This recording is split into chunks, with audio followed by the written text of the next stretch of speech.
आइए हम लोग एक्सरसाइज 4.3 का 7 नंबर क्वेश्चन को देखते हैं। दो संख्याओं के वर्गों का अंतर 180 है। छोटी संख्या का वर्ग बड़ी संख्या का 8 गुना है। दोनों संख्याएं ज्ञात कीजिए।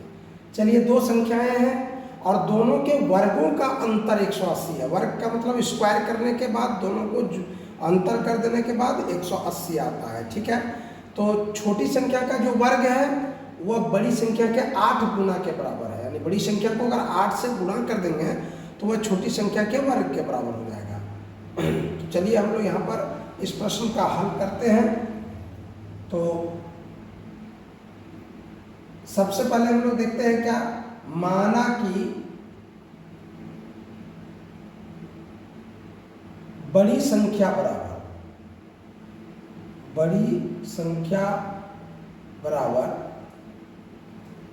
x। माना कि बड़ी संख्या बराबर x, हमने बड़ी संख्या को मान लिया x, तो छोटी संख्या क्या होगी देखिए। तो छोटी संख्या का वर्ग, देखिए छोटी संख्या का वर्ग हो जाएगा, कह रहा है कि बड़ी संख्या के 8 गुने के बराबर है।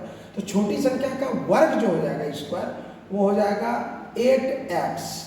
8 से गुणा कर दिया उसको, ये बड़ी छोटी संख्या का वर्ग हो गया ये। अब चलिए क्या कर रहा है प्रश्न में, हम देखते हैं प्रश्न से क्या देख रहे हैं हम। प्रश्न से कि दोनों के वर्गों का अंतर 180 है। तो देखिए बड़ी संख्या का वर्ग क्या हो जाएगा, x का स्क्वायर हो जाएगा। x का वर्ग कर दिया गया। अब चलिए इसमें छोटी संख्या का वर्ग घटा देते हैं। तो छोटी संख्या का वर्ग है 8x, यानी 8 गुना बड़ी संख्या का। तो इसको, ये हमारी छोटी संख्या का वर्ग हो गया। इसको स्क्वायर करने की जो कोई जरूरत नहीं है, क्योंकि ऑलरेडी स्क्वायर में हो गया ये। अब बड़ी संख्या के वर्ग में छोटी संख्या का वर्ग जब घटाते हैं तो कितना बनता है, बचता है 180 बचता है। चलिए अब हम लोग इसको 180 को इस पार ले आते हैं। यहाँ पर हम देखते हैं कि x स्क्वायर माइनस 8x, और 180 को इस पार ले आएंगे तो माइनस 180 हो जाएगा, इक्वल टू 0। चलिए अब हम लोग क्या देख रहे हैं कि यहाँ पर ये हमारा एक द्विघात समीकरण बन गया। अब इस द्विघात समीकरण को हम लोग गुणनखंड विधि से हल करते हैं। सबसे पहले हम लोग यहाँ क्या करेंगे, इसको x स्क्वायर का जो गुणांक है 1 है, और यहाँ पर तीसरा पद 180 है। 180 को 1 से गुणा करेंगे तो 180 होगा। अब 180 को इस प्रकार गुणनखंड में इसको सेट करेंगे कि जोड़ने या घटाने पर बीच वाला पद आ जाए। तो इसको हम लोग 18 गुना 10 लिख सकते हैं। तो 18 में 10 को घटाएंगे तो 8x बचेगा, माइनस में 18 कर देंगे। यहाँ पर हमारा हो जाएगा प्लस 10x और माइनस 18x। देखिए यहाँ पर माइनस में 18x को रखें ताकि 10x उसमें घट जाएगा तो माइनस 8x बच जाएगा। उसका माइनस 180 इक्वल टू 0। अब हम लोग जो है यहाँ पर देख रहे हैं कि 4 पद हो गया। 4 पद है तो 2-2 पद का हम लोग जो है कॉमन लेंगे 2-2 पद में। तो यहाँ x स्क्वायर और यहाँ 10 इंटू एक्स, तो यहाँ पर उभयनिष्ठ गुणनखंड x है, इसको कॉमन निकाल लिए। यहाँ पर x बच गया, प्लस इसमें से x निकल गया तो 10 बच गया। और यहाँ पर क्या देख रहे हैं, यहाँ पर माइनस 18 इंटू एक्स है, यहाँ पर माइनस 18 इंटू 10 है। तो माइनस 18 गुना x और माइनस 18 गुना 10, तो माइनस 18 दोनों से निकाल लेते हैं कॉमन। माइनस 18 निकल गया, बच गया यहाँ पर x, और माइनस तो निकल गया, बच गया प्लस, और यहाँ बच गया 10 इक्वल टू हो जाएगा 0। अब हम लोग देखते हैं कि यहाँ पर जो समान गुणनखंड है x प्लस 10, इसको पहले निकाल लीजिए x प्लस 10 को। अब बाकी ये दोनों जो बच गया यहाँ पर x और माइनस 18, ये दूसरा गुणनखंड बन गया हमारा। इस प्रकार 2 गुणनखंड आ गया। अब दोनों गुणनखंड को हम लोग क्या करेंगे, बारी बारी से 0 कर देंगे, 0 के बराबर कर देंगे। तो x प्लस 10 इक्वल टू 0 हो जाएगा, और फिर इधर भी x माइनस 18 इक्वल टू 0 हो जाएगा। इधर क्या होगा, इधर x equal to minus plus 10 इस पर आ जाएगा तो माइनस 10 हो जाएगा, और x इक्वल टू माइनस 18 जब दाहिनी ओर आ जाएगा तो प्लस 18 हो जाएगा। अब हम यहाँ क्या देख रहे हैं, यहाँ देख रहे हैं कि x का मान जो माइनस 10 है, ये बड़ी संख्या नहीं हो सकती। हो सकती है क्या, ये बड़ी संख्या का 8 गुना छोटी संख्या का वर्ग होगा, जो कि संभव ही नहीं है। जब हम यहाँ पर माइनस 10 को 8 से गुणा करेंगे तो हो जाएगा माइनस 80, और जो कि इसका वर्गमूल नहीं निकलेगा, मतलब यह संभव नहीं है, ये असंभव है, ये असंभव। तो अतः देखिए अब क्या हो रहा है, हमारा यहाँ पर बड़ी संख्या आ रही है 18, अतः बड़ी संख्या बराबर 18। तो छोटी संख्या क्या हो जाएगी, देखिए छोटी संख्या हो जाएगी, इसका वर्ग जो होगा वह इसका 8 गुना होगा, यानी 18 गुना 8 जो हुआ इसका वर्ग हुआ, और छोटी संख्या का वर्ग हो गया ये। और इसको हम लोग जब स्क्वायर रूट कर देंगे तब ये जो है निकल जाएगा छोटी संख्या, यानी इसको स्क्वायर कर देंगे तो 18 को 8 से गुना कर देंगे 144 हो जाएगा, और 144 का वर्ग हो जाएगा 12। इस प्रकार बड़ी संख्या हो जाएगी 18 और छोटी संख्या हो जाएगी 12। यही हो गया हमारा उत्तर, 12, 18 आंसर हो गया हमारा। आइए हम लोग एक्सरसाइज 4.3 का 8 नंबर क्वेश्चन देखते हैं। 8वां नंबर क्वेश्चन, एक रेलगाड़ी एक समान चाल से 360 किलोमीटर की दूरी तय करती है। यदि यह चाल 5 किलोमीटर प्रति घंटा अधिक होती तो वह उसी यात्रा में 1 घंटा कम समय लेती। रेलगाड़ी की चाल ज्ञात कीजिए। सबसे पहले हम लोग देखते हैं कि एक रेलगाड़ी जो है बिल्कुल एक समान चाल से चल रही है, और वह कितनी दूरी तय करती है। मान लीजिए यहाँ है ये, इस दूरी से यहाँ तक ये है 360 किलोमीटर। तो चलिए ये 360 किलोमीटर की दूरी को वह एक रेलगाड़ी एक समान चाल से चल रही है, यहाँ शुरू करती है यहाँ तक एक समान चाल से चल रही है। तो यदि इसकी चाल कहता है 5 किलोमीटर प्रति घंटा अधिक होती तो वह उसी यात्रा में 1 घंटा कम समय लेती। तो चलिए हम लोग क्या करते हैं कि रेलगाड़ी की चाल को मानते हैं, यहाँ पर हम लोग हल करते हैं। चलिए माना कि रेलगाड़ी की चाल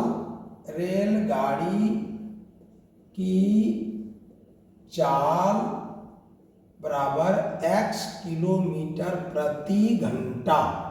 चलिए रेलगाड़ी की चाल हम लोग मान लिए x किलोमीटर प्रति घंटा। अब रेलगाड़ी की चाल जब x किलोमीटर प्रति घंटा है तो वह कितनी दूरी तय करता है। जब रेलगाड़ी की चाल x किलोमीटर प्रति घंटा है तो वह कितनी दूरी तय करता है, 360 किलोमीटर। 360 किलोमीटर दूरी तय करने में रेलगाड़ी को लगा समय, देखिए तो इस दूरी को तय करने में उसको कितना समय लगता है, तो समय बराबर होता है दूरी बटा चाल। तो दूरी कितनी है, 360 किलोमीटर है। 360 किलोमीटर और बटे चाल क्या है, तो x है। ये हो गया, इतना घंटा लगेगा उसको जाने में। जब 360 किलोमीटर की दूरी हुआ x किलोमीटर प्रति घंटा की चाल से चलती है रेलगाड़ी, तो उसको समय लगता है 360 बटे x घंटा।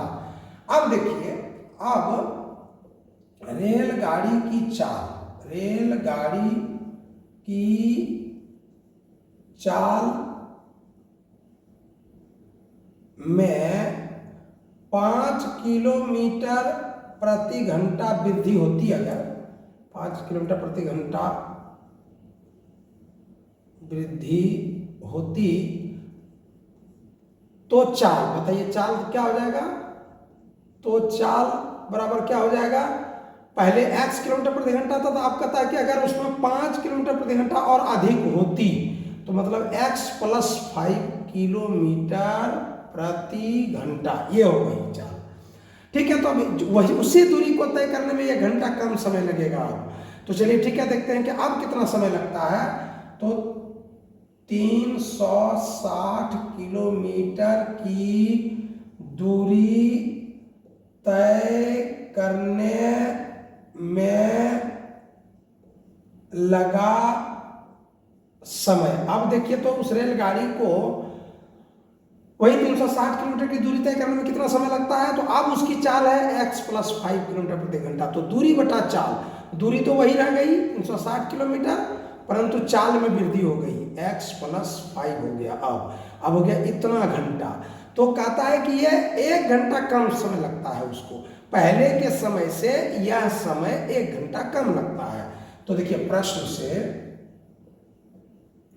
से हम क्या देख रहे हैं कि 360 बटे एक्स घटाओ 360 बटे एक्स प्लस ये 5 इक्वल टू हो जाएगा 1 घंटा। पहले वाले समय में जब तेज चाल से चली तो उस समय को घटाएंगे तो 1 घंटा का अंतर है दोनों में।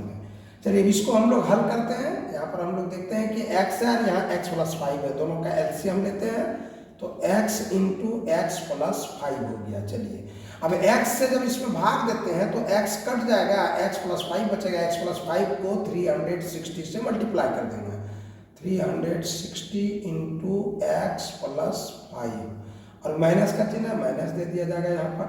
उसके बाद अब x प्लस 5 से इसको जब डिवाइड करेंगे तो x प्लस 5 वाला गुणनखंड कट जाएगा, x बच जाएगा। x को 360 से मल्टीप्लाई कर देंगे, 360 गुना x तो 360x हो गया इक्वल टू 1। चलिए अब आगे हम लोग देखते हैं इसको हल करके। यहाँ क्या देख रहे हैं, 360 गुना x तो 360x हो गया और प्लस 360 गुना 5 करेंगे तो 5 को 0 से गुना करेंगे 0, 5 छक्के 30 हो जाएगा, 3 और 5 दिया 15, 3 18, 1800 हो गया।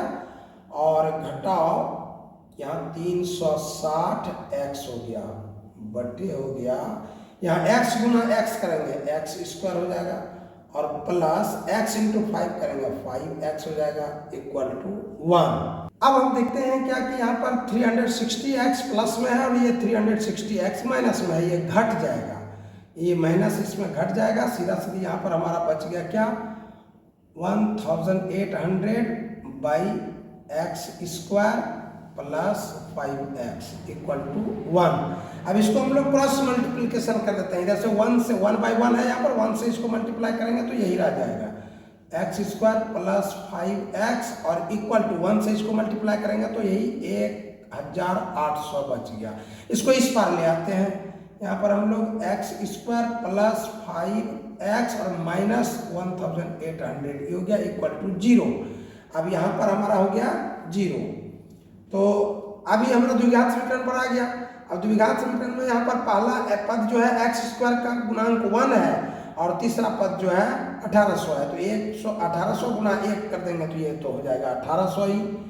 और अब इसको तोड़ेंगे इस प्रकार कि इसका गुणनखंड जोड़ने या घटाने पर कितना हो जाए 5 हो जाए।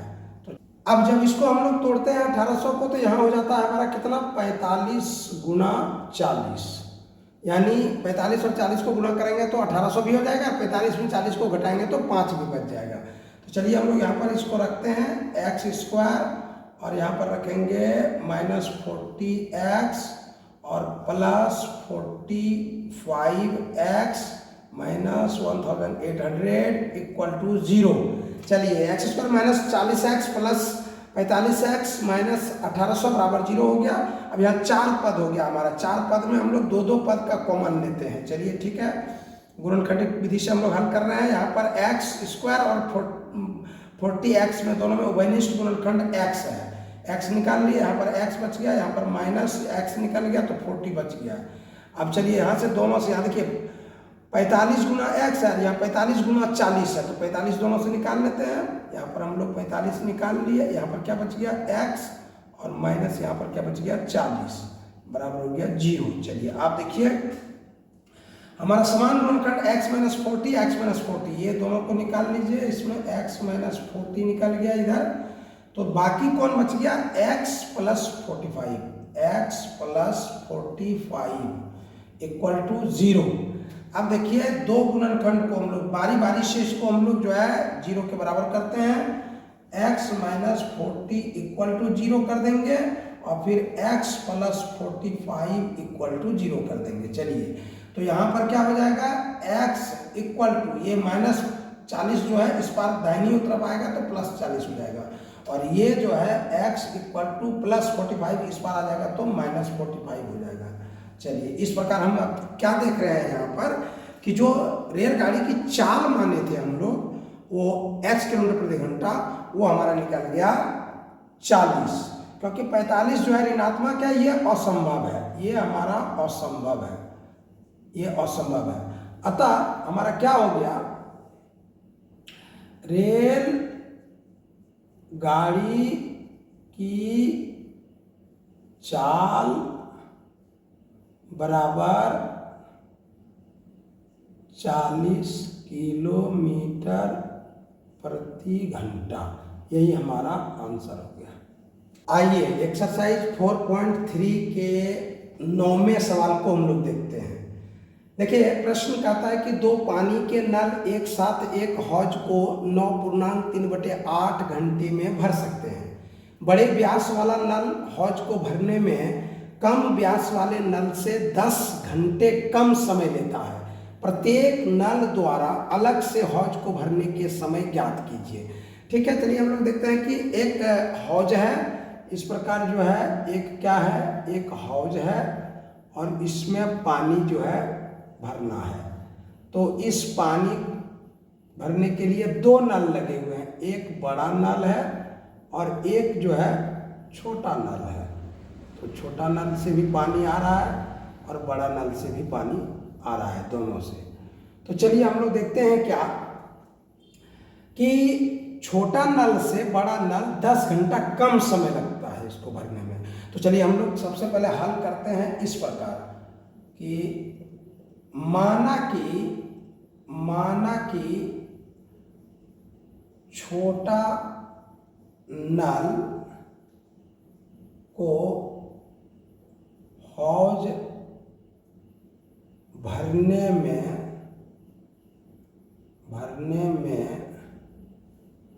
लगा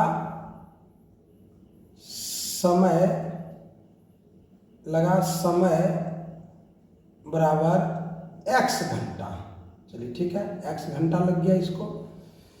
तो छोटे नल को जब x घंटा लग गया तो बड़े नल को हौज भरने में लगा समय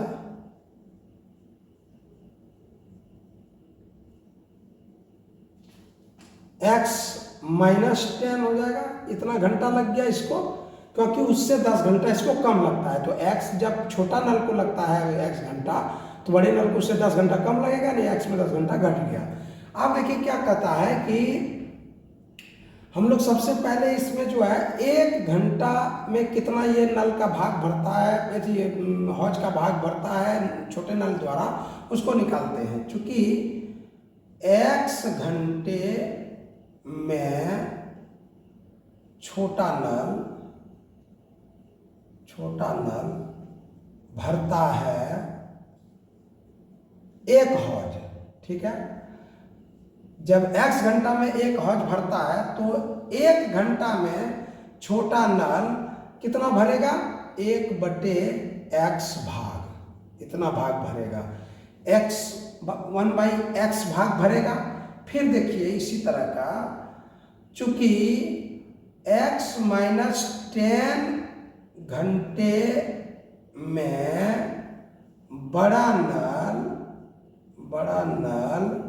भरता है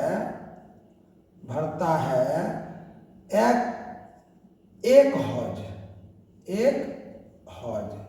चलिए x -10 घंटे में बड़ा नल भरता है 1 हौज, इसलिए 1 घंटे में बड़ा नल भरता है 1/x -10 भाग। चलिए तो यहाँ 1 घंटा में छोटा नल भरता है 1/x भाग और 1 घंटा में बड़ा नल भरता है 1/x भाग। तो चलिए ये दोनों मिला करके 1 घंटा में कितना भरेगा, उसको कह रहा है कि देखिए सबसे पहले दोनों नल मिल करके उसको 9.3/8 घंटा में भर देता है नल को। ठीक है, 1 घंटा में दोनों मिलके कितना भरता है उसको निकालते हैं हम लोग। फिर हम लोग निकालते हैं, चूंकि 9.3/8 बराबर, मतलब इसको जो गुना कर दीजिए, 9 × 72 3 75 75/8 घंटे में दोनों नल भरता है 1 हौज। ठीक है, पूरा हौज को भर देता है इतना घंटा में, इसलिए 1 घंटा में कितना भाग भरेगा देखते हैं। तो 1 घंटा में दोनों मिल करके 1/, और यहाँ हो जाएगा 75/8 है, तो यहाँ पर नीचे में 75 आ जाएगा और गुना हो जाएगा 8 बराबर हो जाएगा 8/75 भाग। 1 घंटा में दोनों मिल करके 8/75 भाग भरता है, अर्थात 1 घंटा में 1/x भाग पहला वाला भरता है और बड़ा नल भरता है 1/x - 10 भाग, तो दोनों मिल करके 8/75 भाग हो जाएगा 1 घंटा में। अतः प्रश्न से देखिए क्या कहता है, दोनों मिलकर है प्रश्न से, तो क्या हो जाएगा यहाँ पर 1/x और प्लस 1/10 x - 10 दोनों को जोड़ दिया तो दोनों भाग मिल करके हो जाएगा 8/75। देखिए पूरे नल का 1/x भाग और फिर 1/x - 10 भाग दोनों मिल करके हो जाता है 8/75 भाग। अब इसको हम लोग हल करते हैं, चलिए आगे। 1/x plus 1/x - 10 = 8/75। तो देखिए इसको हल करने के लिए दोनों का एलसीएम लेना पड़ेगा। यहाँ हो जाएगा x × x - 10 और अब देखिए दोनों को गुना हो गया यहाँ पर। अब x से जब भाग देंगे तो x तो कट जाएगा, x - 10 बच जाएगा। इसको 1 से मल्टीप्लाई कर देंगे तो x - 10 हो जाएगा यहाँ पर प्लस। अब x - 10 से जब इसमें हम लोग भाग देंगे तो x - 10 कट जाएगा, x बचेगा, x को 1 से मल्टीप्लाई कर देंगे तो x हो जाएगा = 8/75। अब हम लोग यहाँ क्या देख रहे हैं कि एक x और एक x दोनों मिलकर के हो जाता है 2x और -10/, यहाँ पर x गुना x² और x × -10 तो -10x = 8/75 यानी 8/75। अब देखिए हम लोग क्या करते हैं कि यहाँ से थोड़ा 2 कॉमन ले लेते हैं ताकि गुणनखंड निकाल लेंगे इससे और उसके बाद कटा देंगे, छोटा गुना हो जाएगा। तो यहाँ पर से दोनों से 2 कॉमन ले लेते हैं, तो यहाँ पर बच जाएगा हमारा x - 5 और नीचे में बचा हुआ है x² - 10x = 8/75 8/75। अब यहाँ से हम कटा देंगे इसको, 4 बार में कट जाएगा। चलिए इधर सिर्फ बच गया हमारा क्या, x - 5 हो गया x² - 10x = यहाँ पर हमारा हो गया 4/75। चलिए आगे हम लोग अब देखते हैं, कोना कोनी गुणा कर लेते हैं इसको, क्रॉस मल्टीप्लिकेशन ऊपर से नीचे की और इधर से इधर। तो 4 × x², तो यहाँ हो जाएगा 4x² और 4 × -10x, तो यहाँ हो जाएगा -40x और फिर 75 को गुणा करेंगे इधर से तो इधर x हो जाएगा, ये बराबर हो जाएगा 75x और इसको गुणा करेंगे 75 से तो 5 × 5 = 25 और फिर 5 × 7 = 35, 2 = 37, इस तरह हो गया माइनस में इतना, ये हो गया। अब हम लोग क्या करेंगे, इसको इस पार से दोनों पद को यहाँ लाते हैं। यहाँ हो जाएगा 4x² - 40x और इस 75x को जब ले आएंगे तो इधर हो जाएगा -75x और ये -375 को ले आएंगे तो ये हो जाएगा यहाँ पर प्लस 375 बराबर हो जाएगा 0। अब देखिए यहाँ पर x वाला 2 पद हो गया, तो सबसे पहले हम लोग क्या करेंगे, यहाँ लिखेंगे 4x² और ये दोनों जुट जाएगा, 75 और 40 जुट करके कितना हो जाएगा -115x और ये बच गया हमारा प्लस 375 बराबर हो गया 0। ये 1515 गुना 100, 15 गुना 100 हो जाएगा, जिससे कि ये फिर 1500 हो जाएगा। 1500 में 100 में 15 जोड़ देंगे तो 115 हो जाएगा। तो चलिए ये गुणनखंड में हमारा सेट हो जा रहा है इस तरह का 4x² और यहाँ पर हम लोग ले लेते हैं -15x और -100x और प्लस 375 बराबर 0। अब हमारा 4 पद हो गया, 4 पद में हम लोग 2 पद का कॉमन लेते हैं। अब हम लोग यहाँ पर पहला पद 4x² है, इसका जो है गुणांक है 4 और तीसरा पद है 375। इसको जब गुणा करेंगे तो हम लोग को 375 और गुणा 4 हो जाएगा कितना 1500 और फिर 1500 का हम लोग जब गुणनखंड करेंगे तो बीच वाला पद यानी जोड़ने घटाने पर आ जाएगा तो 15 गुना 100, 15 गुना 100। देखिए 15 गुना 100, 15 में 100 जोड़ देंगे तो 115 हो जाएगा। तो ये हमारा गुणनखंड सेट कर जाएगा। तो चलिए आइए हम लोग यहाँ देखते हैं यहाँ पर हो जाएगा 4x² जो का त्यों, और यहाँ पर -15x और -100x, और ये हो जाएगा हमारा +375 बराबर हो जाएगा 0। 4 पद हो गया, दो दो पद का हम कॉमन लेते हैं। इस दोनों पद में हम क्या देख रहे हैं कि x केवल गुणनखंड इसमें मिल रहा है, दोनों में उभयनिष्ठ है, तो उसको निकाल लेते हैं। बाकी यहाँ बच गया 4x और इसमें से x निकल गया तो बच गया -15, और यहाँ पर 25 -25 गुणा x है, -25 गुणा 4x है, और यहाँ पर है -25 गुणा -15 है। तो चलिए इसमें से -25 को हम लोग निकाल लेते हैं, बच जाएगा यहाँ पर 4x, और यहाँ प्लस से माइनस निकल गया माइनस, यहाँ पर बच गया 15 बराबर हो जाएगा 0। अब हमारा यहाँ पर देखिए एक गुणनखंड जो समान गुणनखंड है 4x - 15, इसको हम लोग यहाँ पर पहले रख देते हैं 4x - 15 इसको, तो दूसरा हमारा बन जाता है यहाँ पर x - 25 = 0। अब इस परिस्थिति में हम क्या देख रहे हैं कि दोनों गुणनखंड को 0 के बराबर करते हैं। 4x - 15 को भी हम 0 कर देंगे, और x - 25 = भी 0 हो जाएगा। तो अब क्या हो जाएगा, 4x और -15 को दाहिनी ओर जब लाएंगे तो +15 हो जाएगा, और यहाँ 4 और x गुणा है, तो गुणा को जब दाहिनी ओर ले आएंगे भाग हो जाएगा, इसलिए x = 15/4 हो गया। और यहाँ पर x = -25 को जब दाहिनी ओर ले जाएंगे तो +25 हो जाएगा। अब हम क्या देखते हैं, यहाँ पर x का जो मान आया, दो मान आया, एक 15/4 है, एक 25। अगर x का मान हम 15/4 रखते हैं तो ये तो लगभग मोटा मोटी 3.25 घंटा के करीब है। ये तो इससे जब 10 घंटा कम समय लगता है बड़े वाला में, तो ये 4 घंटा लगभग है, 3.25 घंटा है, तो इससे 10 घंटा कैसे कम हो सकता है? ये तो संभव ही नहीं है, ये असंभव हो गया। तो मतलब ये हो गया कि यही जो है x = 25 यानी ये 25 घंटा सही है। अर्थात देखिए, अर्थात छोटे नल को हौज भरने में लगा समय, देखिए कितना समय लग गया, 25 घंटे छोटे नल को। तो बड़ा नल को इससे 10 घंटा कम लगेगा। बड़े नल को हौज भरने में लगा समय, देखिए 25 घंटा में 10 घंटा घट जाएगा, मतलब उससे कम समय लगता है, तो मतलब 15 घंटे। यही हो गया दोनों का।